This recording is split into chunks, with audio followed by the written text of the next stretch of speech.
Hey, Tony here, Ram Ventures 2.0. Where are we at and what are we doing? Well, where we're at, we're in Marquette, Kansas, a town of only about 600 people, and at first glance, you might not think there's much here. But yesterday, after talking to some of the locals, I found out this town has an incredible story to tell. Today, we're going to find out why people have worked so hard to preserve its history and why this tiny town in Kansas refuses to be forgotten. Alrighty, here we go. So the very first place we want to stop and check out is the Kansas Motorcycle Museum. So I'm inside and I just spoke to Art and he's going to walk us around and tell us all about the Kansas Motorcycle Museum. Hey Art, how are you doing? Pleased to meet you. Good to meet you too. So what do we look at here? Well, the Kansas Motorcycle Museum opened in 2003, and the first gallery that opened was this South Gallery here. The building originally, in my childhood, belonged to Stan and Lavona Ingdahl, and they operated a Zenith radio, television, stereo franchise business in these buildings. If you survey the south wall here, oh my goodness, you'll see that these are the trophies he amassed in his over 40-year career as a flat track or scrambles racer. And these are all his? They are all his, all 600 of them. They were all won while he was riding a Harley Davidson motorcycle. We have his last national championship motorcycle. Oh, that's that number 46 right there. Right, yep. The old Harley Davidson K model. And he was a 5-time national champion and a 16-time Kansas state champion, all in the scrambles or the flat track. Motorcycles in this teardrop formation in the South Gallery, all of them with the exception of his national championship ride in this 1948 Indian Big Base, are at least 100 years old. Oh, and there's some real rare bikes there. Yeah, let's take a look at a couple of those. Okay. Now, the oldest motorcycle we currently have on display is this 1908 Thor. Thor? T-H-O-R? Yep, just like the old Nordic god of thunder. Yeah. And this bike was manufactured in Aurora, Illinois, and it still operates. The owner has been in here on a couple occasions when I was on duty, and he'd prep it and he'll take it out and ride it up and down the main street. It's a real neat bike. Is that right? Oh, is that a, look at that seat. Yep. Pretty amazing. That is. Another real rare bike is the Feilbach Limited up there. It's been beautifully restored. It's a 1914 Feilbach. And the Feilbach brothers went up to Milwaukee thinking they could compete with Harley Davidson. Oh, really? And in the end result, Harley bought them out. Okay. But they built a real good bike. That motor was a very strong motor. And then we have an Indian up here. Yes, that's one that just recently came off the Antique Motorcycle Association racing circus. Oh. Or circuit, pardon me. Okay. They were racing that bike up until a few years ago. Is that right? So, and it's over 100 years old. That's a 1922 model. And what's this Harley Davidson here, this gray one? Yeah, that's 1915. Okay. And it, again, is a rare one. Some people refer to them as the Gray Boys because of their color. Okay. But it was pretty sophisticated for its time. It had a gas-powered headlight and tail light, and it had a speedometer. And of course, if you look at it closely, you can see that it was still pedal start. I was going to say, it's got the pedals on it. Yep, that's how they started them. You had to pedal the bike and then gauge the clutch and a spark, and you could take off. They'd pump up the oil, pump up the gas, kind of get things flowing. Hendersons are beautiful old bikes. They've got large 4-cylinder inline motors on them. Oh, yeah, I can see the cylinders right there. Yeah. So that's a Henderson. Yep. So what year is this one? That's a 1915 Henderson. Okay. And it was restored by Richard L. Winger. And this is another Henderson here. That's a 1917 up there. 1917. There's a lot of history here. Oh, yeah, Henderson built a good bike. Of course, Sears catalog, you could get anything. You could get anything in the Sears catalog, even a house, right? Yes. So back in the day, when you could get this on Sears catalog, what would something like that run? It would cost about $235 to $240. Oh my! So it was quite a luxury item in 1913. Yeah, 1913, that would be a year's salary right there. Yeah. They were selling 2-bedroom house kits for almost the same price. 16 and 1917 Indians, and we've got them here kind of on purpose for a reason. Okay. In 1916, if you look closely, it was still a pedal start, and there was no suspension system on the bike. Right. And if you look at the 1917, there was quite an evolutionary step. Oh. It went to a kick start. Yeah. And they started developing a suspension system. Springs under the seat, and a big leaf on the front end. And oh, yeah. so it was something that constantly evolved, the motorcycle. Yeah, all in 1 year, 16 to 17. Yeah, that was a big time. This area of the East Gallery is devoted to Marquette's second national racing champion, Tim Lindforce. And Tim won 3 national titles and 7 state championships. And he and Stanley were real close. And Tim was very successful. He helps us out with the museum. And in a lot of ways, the museum, in my opinion, was Tim's brainchild. He's a real special guy. He's a wonderful businessman, and he's been a real boon to our little community, just like Stanley and Lavona were. So it looks like they both liked Harley Davidson. Oh yeah, they did. Yes, they did. So you have a festival every year that's coming up. That's right. On the last Saturday in September, we have our miniature rally. Okay. And it usually starts at 10 in the morning and is done by about 4 in the afternoon. And we have 2,000, 3,000, 4,000 people show up depending on... In this little town. Right. And about 30 vendors and usually a couple of bands. Yeah. And quite often there's a dynamo that comes to town where if you want to check the motor strength on your bike, you can run it up there and they'll check it for you. Oh, so, very nice. It's a lot of fun. And that's coming up in September. Yes. Last Saturday in September. This is the North Gallery. Yes, and to me, this is beautiful. This is artwork personified. You have this wall of wonderful old Harley Davidsons, panheads, knuckleheads, shovelheads. You've got dressers. Up forward here in the middle, you've got some Indians. The 30/31 Henderson, that was the last year. The Depression got them. Oh, really? But beautiful bike. And again, that 4-cylinder inline motor was just a strong motor. Yeah. But it's a gorgeous bike. It's one of my favorites. Art, I want to thank you very much for bringing me in here and walking us around. Oh, certainly. So asking maybe if someone were to come in here, what's special about this town? What should I go see next? If I were you, I would go across the street and check out the Smoky Valley Distillery. Oh. Shane, Stan, and Michelle give you a nice tour of the distillation process, explain it to you. Yeah. And then if you're interested in tasting their wares, they have a tasting room. Okay. And a very nice gift shop. Oh, perfect. I'll go see them next. Yes. Thank you again. I really appreciate it. You bet. You're more than welcome. See ya. It's been my pleasure. Mine too. So it looks like down there on the other corner is where the Smoky Valley Distillery is. So let's head over there next. Oh, Kitchen 64. We might have to stop in there too.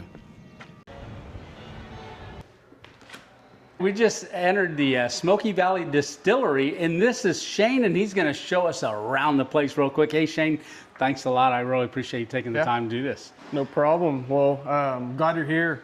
We're kind of in the middle of nowhere, so we're glad you found us out here. Yeah, me too. So a little bit about our distillery. We started in 2020 and we really started just because we like drinking bourbon. Okay. So didn't really have much history or background doing it. We just kind of jumped in and learned as we went. So I'm the head distiller here. Okay. I make any of the whiskeys or bourbons or vodkas that we make, I make it. So yeah, right now we have 6 bourbons, 2 whiskeys, and 5 different vodkas to choose from. So Really? 13 bottled spirits at the moment. Oh, wow. So, And those are down along here? yep, got them right Okay. up here under the front shelf. And Okay. we're standing in the gift shop right now, so we got a lot of other Smoky Valley Distillery logoed stuff, whether it's hats, t-shirts. We got a lot of good mixers, really good Bloody Mary mix. Yeah. It goes really well with our smoked jalapeno vodka. So the building is really old, and it's out here on the corner? It is. So what did this building used to be? So originally it was built by a co-op back in the day. So pretty much anything from groceries to clothing to animal feed, guns and ammo you could buy under one roof right here. It was built in 1919, I believe. We also have another one next door that was built in 1905, or 1901, excuse me. Oh, It's one of okay. the older ones in town. Yeah. So we have the 3 here on the end. We have an antique store as well, Okay. the next building down. So over the years, it's been many other things. It's been it was Olson's Furniture for about 50 years, and they closed in 2005, and then it was like a bar and an antique place at one time. So Okay. when we bought it, it was nice. It was just one kind of a blank slate to put our Right. distillery in. And it's the largest one on Main Street here, about 16,000 square feet. So got plenty of room for what we need to do. And so, Yeah, yeah. and y'all have added on. So you got another building right next door that you have, the one on the corner. Yep. So that's that one built in 1901. That's our event space. Okay. So Can we do take a lot look of at that? Yeah, it's right through here. Absolutely.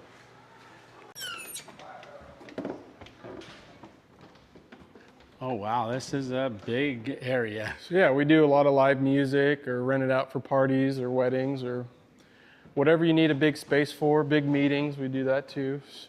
So you have a stage right up there. That's where you do live music? Yep, got the stage, good sound system, full bar in here as well. So we serve drinks with all the alcohol that we make here, and then we serve beer too as well. Okay. So And the big door that we just walked through, was that original to the? it wasn't. building? Actually came out of a old teardown house, a big mansion in Dallas, Texas. Okay. So there's a guy that owns a company down there that repurposes all these old doors, windows, kind of nice finishes that these Yeah, houses. reclaiming reclaimed old stuff. stuff. So my parents know him, so they went down there with the trailer and bought a bunch of stuff and made that door work. It's Yeah. pretty heavy duty. What do you want to take a look at next? We can head into the back. We'll go downstairs, and that's where all the barrels are and everything. Okay. So this Zane's is- bringing me down to the basement to see this operation. So this is our basement. Also acts as our rick house as well. This is where we age all our barrels. I spend a lot of time down here. And then if you come through here, watch your head. Sure. This little room over here is our private tasting room, kind of like a little speakeasy type deal. Yeah. So this room, when we bought the building, was just 2x4 studded walls.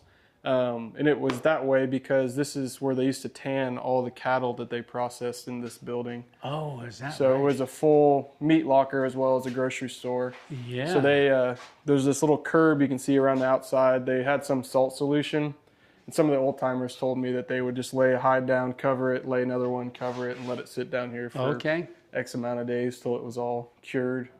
So when we recently got all these, we found some old wood to match, so we made it into a nice little private room. And then behind you here, we have these little custom barrels we do for families, individuals, companies, whoever wants one. You can come in, do a tasting, and if you find a recipe you like, you can have your own barrel made. So we'll laser it for you with your own logo, and then you can come in and taste it as it ages. And when you decide it's ready to be bottled, we'll bottle it for you. And Oh, very nice. usually you get about 35 bottles out of each one of those. And Is you that get right? Get the barrel too. So, Oh, that's unique.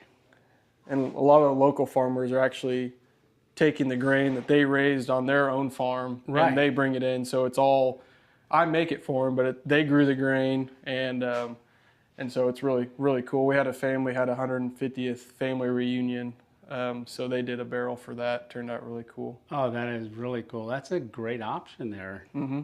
It's catching on. We've been selling a lot more of them here recently. So You have it's to a build good deal. another room. Hopefully, we got plenty of space down here. So if I can get this basement full of barrels, we'll be doing all right. Oh yeah. So you got all the equipment over in that area. Yep. So that's the starting point. Most of what we make here is straight bourbon, so it has to be a minimum of 2 years in these barrels. A lot of it's getting a little bit older now, but we do use these smaller barrels. They're 30 gallon, so you get a little bit quicker aging in these smaller barrels. So the smaller the barrel, the faster it ages. Is the rule of thumb. They're all American white oak. They're all charred on the inside. One of the rules of bourbon is it has to be a brand new barrel every time, so you can only use the barrel one time. So, and this is where all the action happens. Yep. Zane, this is the first time I've ever been in a distillery. So yeah. So we're small scale, but at the heart of it, everyone makes alcohol pretty much the same. Yeah. We just have smaller vessels for it. You go to a big distillery and they'll have a tank the size of this room, or a still the size of this room. Everything starts here in this tank. So we don't add any sugar at any point. All our sugar comes from the grain itself. That's grown here locally in Marquette. So starts here, about 500 pounds of grain I'll dump in there and then heat that up, and I add these enzymes that go in and convert starch grains into fermentable sugars. So that's what the yeast will eat in the fermentation process, which there's an active one going on right now. You can see it bubbling in there. Oh yeah. So that will be a bourbon someday. It's probably got probably 3 or 4 more days left of fermentation. Okay. So that's just the yeast eating the sugar we created and creating the alcohol. Right. So from here, once the fermentation is complete, I'll pump it into the still. And that's the big one over here in the corner? Yep. That's all copper. So it's all copper on the inside as well. Copper is used because it's really good at conducting heat and cooling, and it also actually pulls impurity out of the alcohol as well. So that's a 250 gallon pot still, and then we do have a 4-plate column in the middle too. That column just kind of gives me more control over the distillation process and kind of refines or purifies the spirit as it works its way through those plates. And one of the things that I noticed is that it's taller than what the floor is. You guys had to... Yep, that was our big project. Everyone thought we were really crazy when we bought this building and cut this huge hole in the floor. Right. There was no other way. So with all this equipment, it's very heavy. It gets very dirty down here. So you had to be on concrete. And so we couldn't put it on the main level, and we didn't really have room in the back. So we cut the hole in the floor, took the windows out, dropped everything down in here, and got it all hooked up. So it's not going anywhere anytime soon. Shane, how often do you make? Usually about twice a week it'll get run, yeah. So Tuesdays and Thursdays are the typical. It just kind of works out that way with the timing of everything and making a new mash and all that. So if I can get it done twice a week, I can fill 1 barrel per week is the goal. That's the goal. Yeah, which doesn't always happen, but that's the schedule anyways. Right. Yeah, this is a cool basement, and having this down here, it's really, especially with the tasting room down here, like the speakeasy kind of a thing. Yeah. That's really something unique that you wouldn't know from the street. Yeah.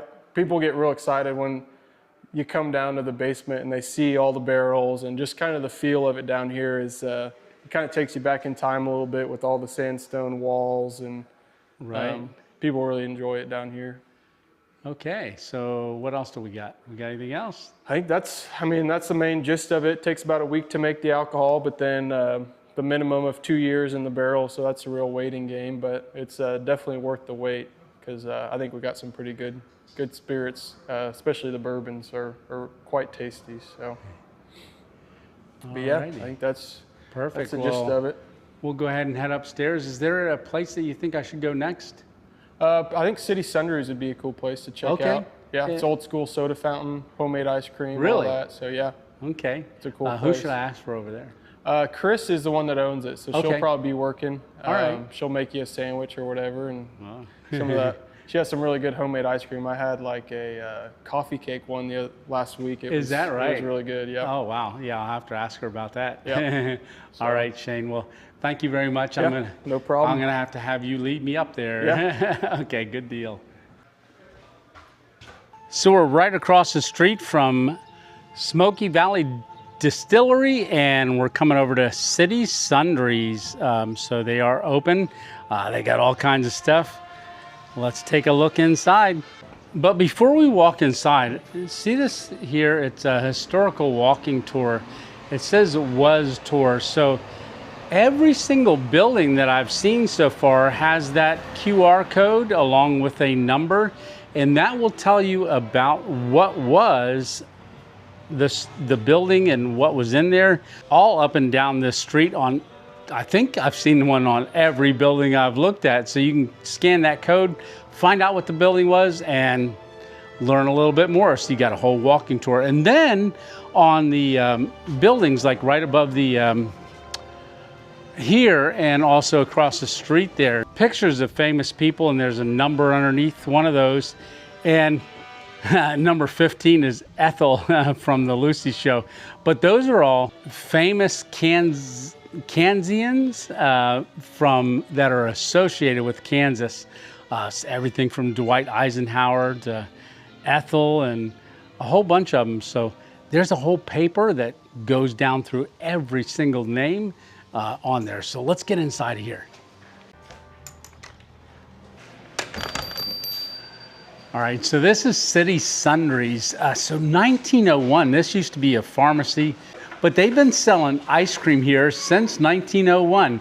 And it's like this, stepping into here is like stepping back into time. A lot of even the granite counter is from back and then, and all of the tile on the floor has not changed. So when you look around, it really is stepping back in time. They've got the same tables going out through here, and just all the displays around the edges are all original to this building. Now, the town itself, 1874, of what the town looked like. So that's actually the street. They ended up building a lot of buildings, but that's what it looked like back and then. And this one was 1901, or this business has been here since 1901. Like I said, they've been selling ice cream out of here. But stop in and see Chris, because she's got sandwiches, drinks, all kinds of stuff, but they've been selling the ice cream since 1901. Just different hands have been making it, right? Absolutely. That was a great stop. So they were very busy in there. But when you step outside, throughout the day, I've been hearing kind of like big band music playing in the town from different speakers. This is a really cool little town. Now, this area right here, this first half of the block, it was the Opera Block, Opera House Block. So built in 1886 to 1887. So there's a plaque right here. First brick building in Marquette. And very well preserved. And like I said, when you walk around, you've got all these QR codes, which tells you what the buildings were. So since 1874, then they began to, right around 1901, build way more stores. And you can see the town square here kind of goes down the street, but all of these stores are original. On the end down there is the library. That used to be a bank. And this building was built in 1909. So that used to be the Marquette Tribune, but now it's the Smith & Wesson Creations, doing custom woodworking, laser engraving and stuff, right there on the square. But this is one I wanted to check out, the Kitchen 64 smoked St. Louis pork ribs. So I think I want to go in there and try that. So they open at 4 o'clock. So Alan is running back and forth between the smoker and the back of the kitchen because he's smoking those ribs. So he's pulling them off the smoker or a couple at a time, taking them inside, doing their special seasoning, their rub that he has, and then bringing them back out here and putting them back on the smoker. He's still got to roll out homemade biscuits yet. It's getting close to 4 o'clock, so I'll talk to him after he's got everything ready. All right, here we are. We are at Kitchen 64, and this is Alan. Alan, I've been hearing about you all day long, and so I stopped here, and he was putting the brisket in. You guys just saw that. But tell me a little bit about your business. Yeah, so we're a home-style comfort food, made from scratch kind of kitchen in Marquette, Kansas, and we do fresh, simple food. We do a limited menu so that we can keep everything the best kind of food that we can get, Yeah. and still keep the cost as low as we can. So tonight we're doing ribs, and I think you said brisket, but I think you meant ribs. I meant ribs, yes. I'm a brisket connoisseur. Yeah, but I love ribs too. We do brisket too. Yes. So we do barbecue, comfort food. We do think Southern Sunday dinner. Okay. And then, we'll do a fresh salad and then a meal and dessert. We kind of package that all together in one price, drinks included, and kind of like our home. Okay. And, we like for people to come in and it's simple decor. It's just kind of homey. Yeah, no, it's beautiful walking in here. We like for people to come in and chat and stay as long as you want. We've had people stay a couple hours just talking and having some coffee. There you go. That's exactly what we want here. Absolutely, yeah. So seeing and smelling the ribs most of the day, I think I am going to try some of those. Thank you very much, and I'm going to try some of those ribs. Awesome, thank you. There you have it. There's the Kitchen 64 ribs that we just saw smoking out there on the smoker. So I'm going to give this a good try. Look at that bark. Boy, he did a great job with that. Salute. Cheers. God bless. Amen for this food.